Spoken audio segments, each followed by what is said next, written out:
everyday sexism project and page 3. There's still a lot of sexism. I think that women and men will only truly be equal when you can go into a secondary school classroom and all the kids are drawing vaginas on each other's textbooks.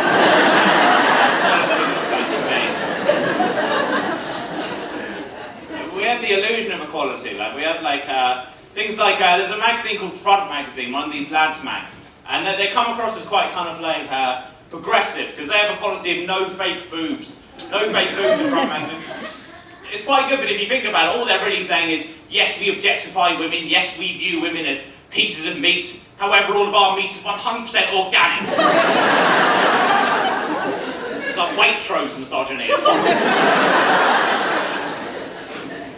The BBC recently were accused of sexism. I think it was Laurie Penny wrote an article saying there weren't enough women on their serious news programmes, so a week later they invited Katie Price on Newsnight. It was then and remains today the worst editorial decision that Newsnight has ever made. But actually, I think it's quite easy to judge and kind of sneer at women like Katie Price. She was on there to discuss the ethics of breast implants, right? My housemate came out with Katie Price on Newsnight to discuss the ethics of breast implants. It's a bit like inviting a pig on to debate EU farming legislation. But I think actually, on Newsnight she did very well. Because Jeremy Paxman said to her, "So, Miss Price, why did you choose to have breast implants?" And she said, "Well, Jeremy, the reason why I chose to have breast implants is because I wanted bigger boobs." I'll argue that, can you, really? She's been asked a question. She's answered that question to the best of her ability. Some would say that makes her a better politician than Ed Miliband. Thank you, one person clapping it.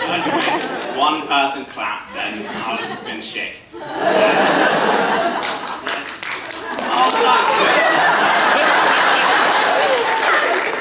patronising arseholes. It's nice to go. I come over from Portsmouth to do this. Anyone from Portsmouth in? Yeah, a few of us. Awesome. It's really nice where I'm from. I'm from quite a working class background, which surprises people. Everyone assumes that I'm kind of public schoolboy posh because I've got a nasal voice and I look a bit inbred. There was a slight delay on that laugh as well. Just a split second where you had a proper good look first. Yeah, he does. He does. Good observation. But I'm really proud of where I'm from. It's a wonderful place. Obviously there's a few bad things about where I live. We have a group there called the EDL, the English Defence League. You have them in London as well. They did a demonstration near. This is not fucking pantomime. They did a demonstration near where I live, and I went down to see what was going on. And there was a big group of them there. They were chanting. They were going, "There ain't no black in the Union Jack. There ain't no black in the Union Jack." It made me really angry. Firstly, because it was racist. Secondly, because it was grammatically incorrect. If anything, they should have said, "There is not any black in the Union Jack." Might not seem like a big deal, but if you aren't going to call yourselves the English Defence League, fucking language. I've heard that before, the far-right voice, the BNP and the NF said it before that. Technically, it is correct, there isn't any black in the Union Jack. Not really how flags function.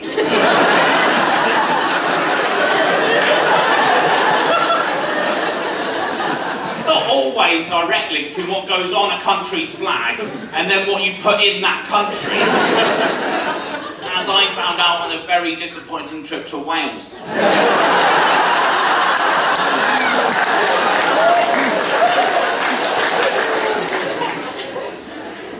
It's weird, I think the far right have that kind of mixture of ignorance and anger, which you don't get in any other political group. I went on the BNP's internet forum. Someone had genuinely written this. They'd written, "What we need to do, right, is we need to find out what pubs the Muslims drink in, then burn them down."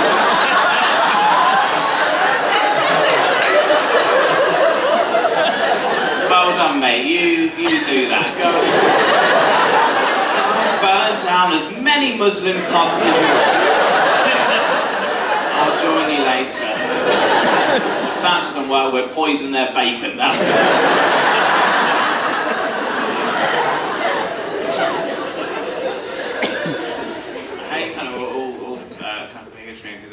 Kay mentioned earlier, the Daily Mail newspaper is a horrible newspaper, aimed at people who found Mein Kampf a bit too left-wing.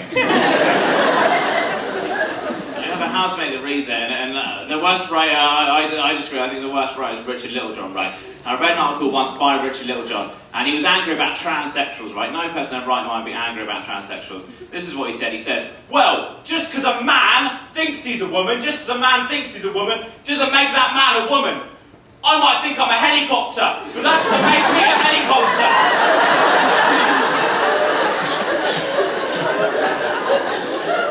It makes me wonder whether maybe all of Richard Littlejohn's hatred, his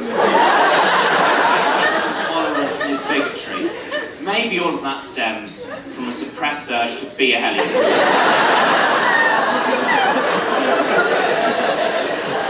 We're a kind of liberal left-wing crowd. I say if Richard Littlejohn wants to be a helicopter, he has the right to be a helicopter. If our governments have got money for illegal wars and bank bailouts, then surely there should be some money for helicopter realignment surgery on the NHS. Even if it was just one of those novelty hats for local panels.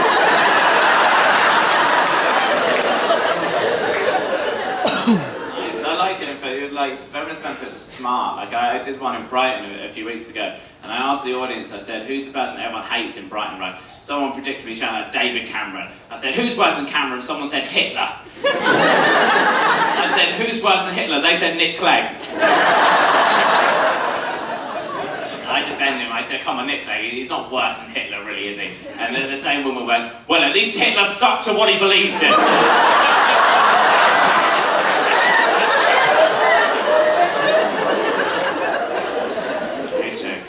Yeah, I'm sorry. Some people in this room probably vote Lib Dem, and that's fine. I'm not going to go. Voting Lib Dem is a bit like masturbating, in that you shouldn't do it in a polling booth.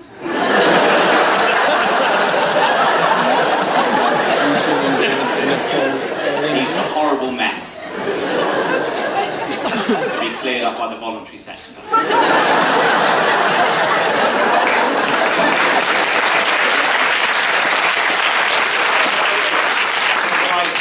That is the only sign when political satire and jokes about wanking converge.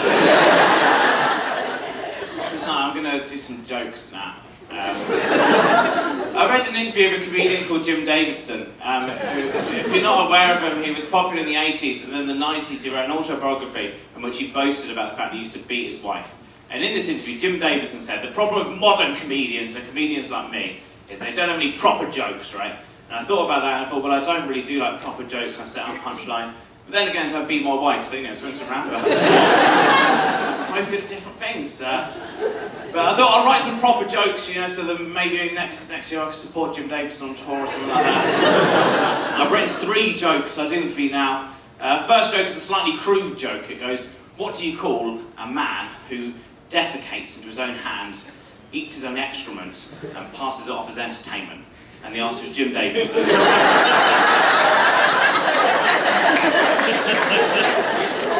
The second joke, you might notice a theme occurring. is a knock-knock joke. So you guys have to join in with us. It goes, knock-knock. Yeah. Jim Davidson. Jim Davidson. Exactly!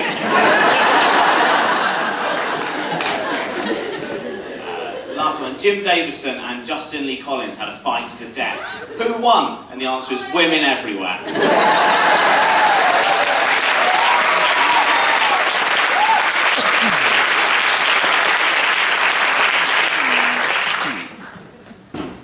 going to finish with reading a thing.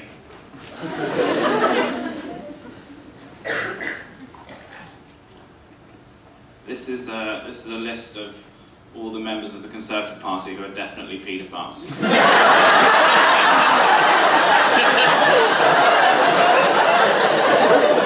not really, obviously. It's a tiny book.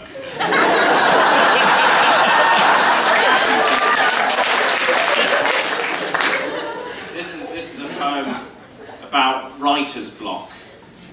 It's called Writer's Block. I've got writer's block! It's quite a short poem.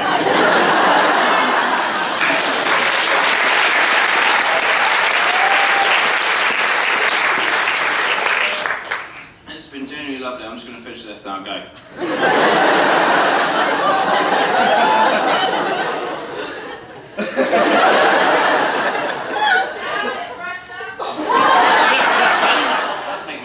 exciting time. Now, I've got 20 seconds left, and I'm very professional.